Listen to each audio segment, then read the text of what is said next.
Seluruh pasangan calon paslon kepada daerah di Bali dari PDI Perjuangan telah diumumkan. Namun ada beberapa nama wakil kepala daerah petahana yang tidak mendapat rekomendasi. Salah satunya Cok Aceh yang merupakan wakil gubernur Bali petahana.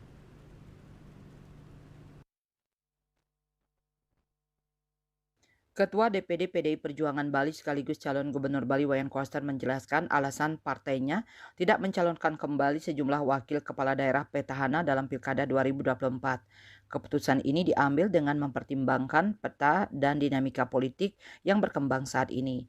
Semua diperhitungkan untuk memastikan partai solid dan memenangkan pilkada ini agar sesuai dengan target DPP partai.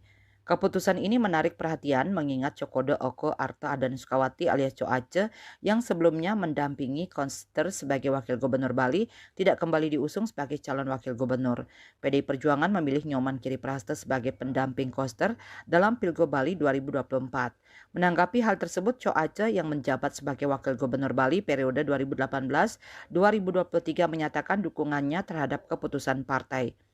Ia mengucapkan selamat kepada pasangan calon yang telah ditetapkan.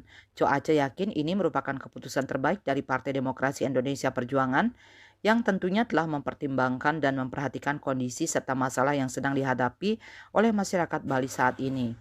Co Aceh juga mengungkapkan bahwa selama 5 tahun masa jabatannya bersama Wayan Koster, banyak program yang telah dirintis dan dijalankan meski berbagai tantangan termasuk pandemi COVID-19 sempat menghambat proses pembangunan Bali.